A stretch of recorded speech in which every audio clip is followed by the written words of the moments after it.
Et nous enchaînons à présent avec Marché à thème, le dernier quart d'heure de Smart Bourse, le quart d'heure thématique. Et aujourd'hui, nous allons nous intéresser aux IPO sur le marché français. Nous allons faire un premier bilan trimestriel avec Vincent Le San, directeur général adjoint de Ports en Part. Bonjour Vincent Le San. Bonjour à tous. Alors vous êtes en duplex avec nous. L'idée c'est de regarder un petit peu ensemble les IPO sur Paris Euronext depuis le début de l'année. Un petit point de contexte tout d'abord.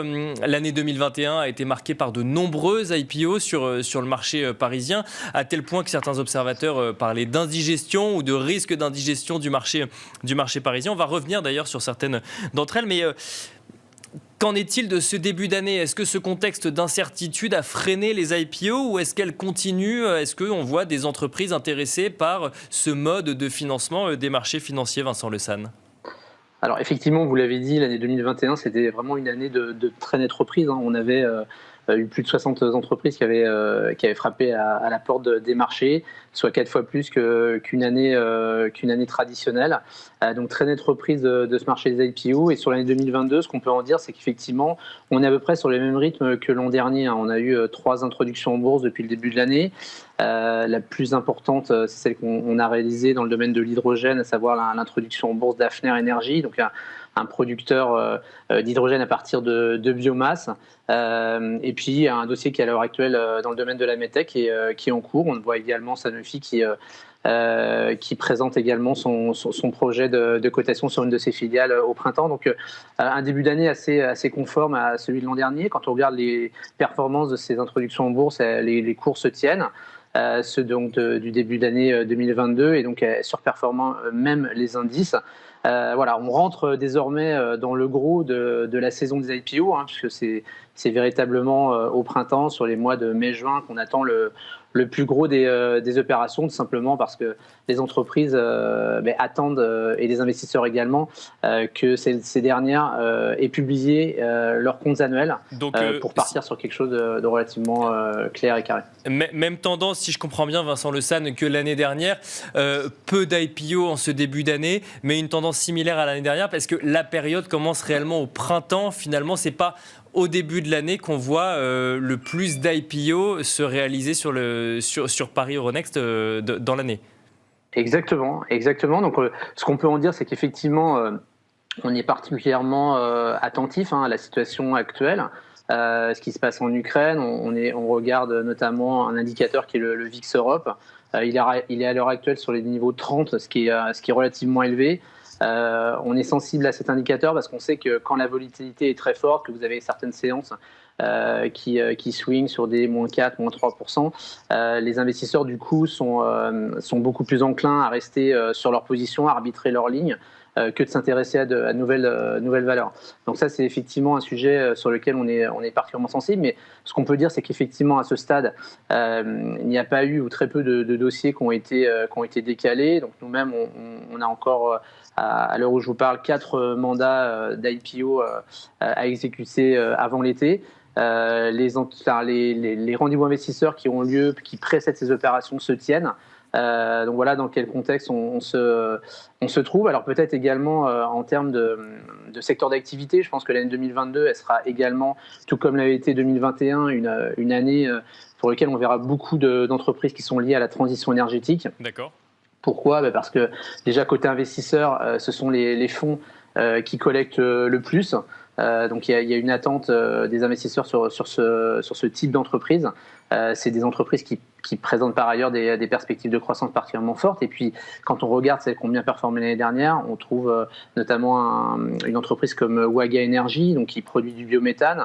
C'est plus 40% depuis le cours d'introduction en bourse. Donc ça a très largement surperformé les indices.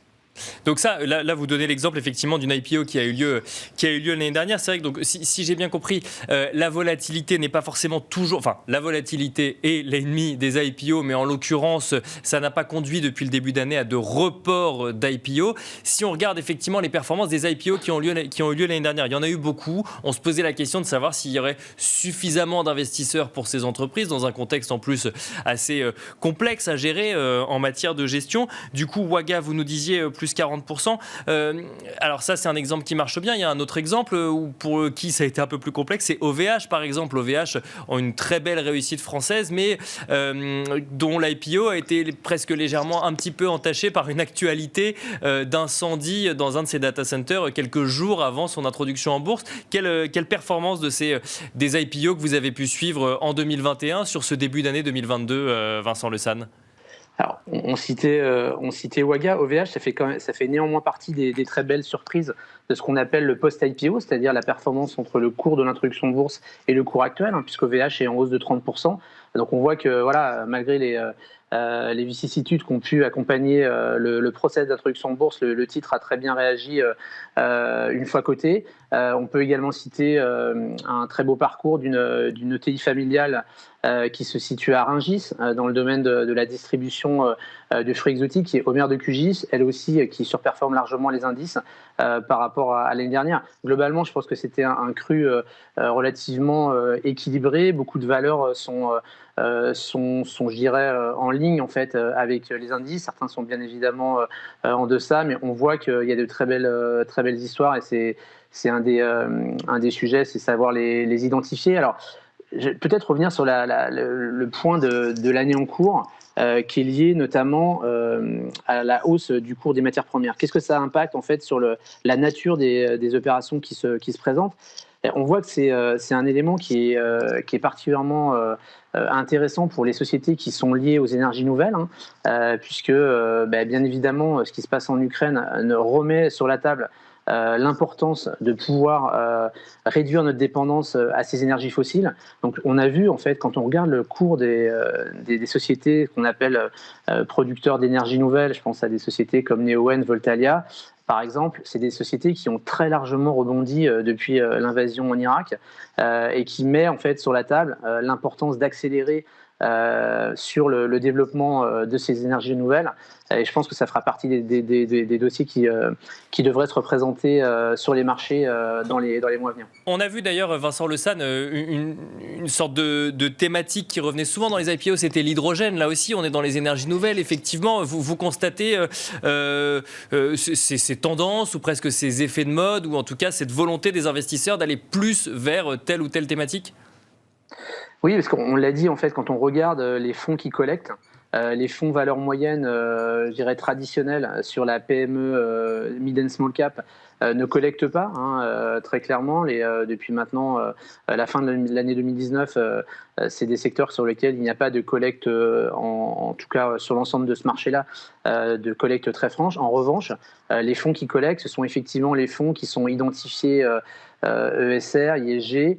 Il y a également des initiatives de type fonds Tibi qui participent à ces introductions en bourse. Je peux vous citer un chiffre, c'est que toutes les opérations d'IPO qui ont eu lieu l'année dernière sur des levées supérieures à 300 millions d'euros, le quart de ces opérations en fait ont été souscrites par ces fonds dits Tibi. Ce sont des fonds en fait qui ont été souscrits par des sociétés de gestion qui sont elles-mêmes qui bénéficient elles-mêmes en fait de fonds qui proviennent des assureurs et qui souhaitent en fait accompagner la croissance des PME ETI qui viennent se coter en France.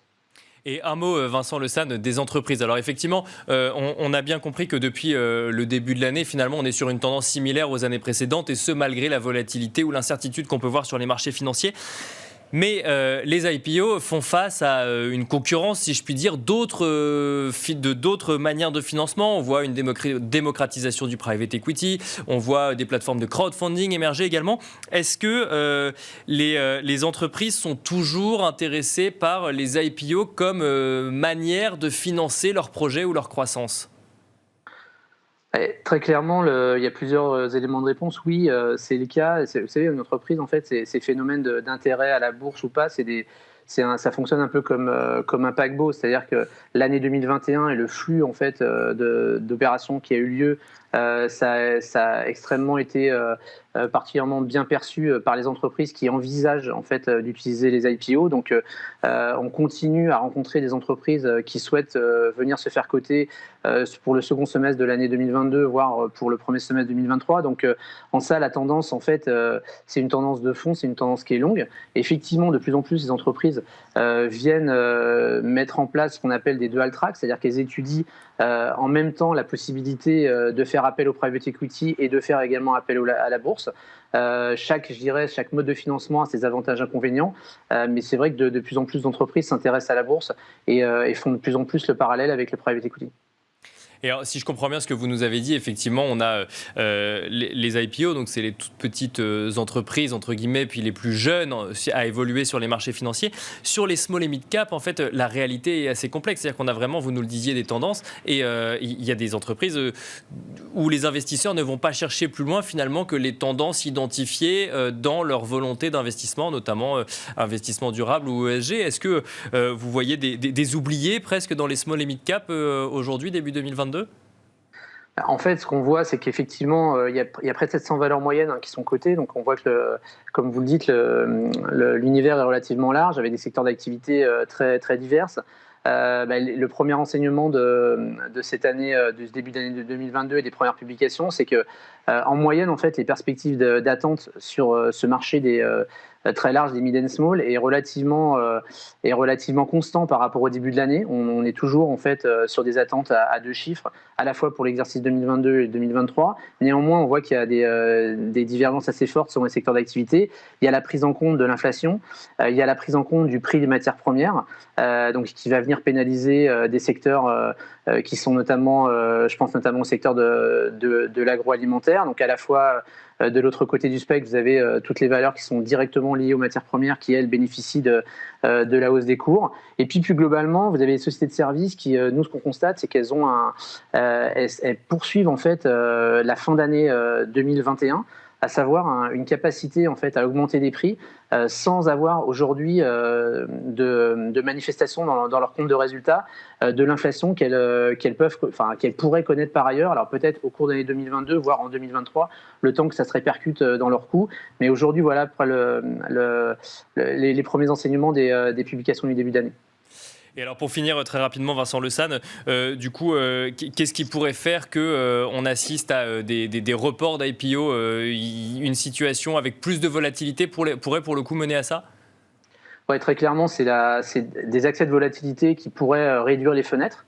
Il y a un autre élément qui est un des points de succès depuis l'année dernière des IPO, c'est la capacité en fait des entreprises et de leurs conseils à structurer les opérations en allant chercher en amont de l'opération ce qu'on appelle des investisseurs de référence, des cornerstones, que ce soit des entreprises de ce même secteur, des fonds spécialisés, qui permet en fait à la société, quand elle lance l'opération, de montrer qu'une partie de cette opération est d'ores et déjà placée. Et ça sera, je pense, effectivement un des points importants pour la réussite des opérations cette année à l'heure actuelle. Merci beaucoup Vincent Le San. Je rappelle que vous êtes directeur général adjoint de Ports en Part. Merci également de nous avoir suivis ce soir dans Smart Bourse et je vous donne rendez-vous dès demain à 12h30 pour un nouveau numéro de Smart Bourse en direct sur Bismart.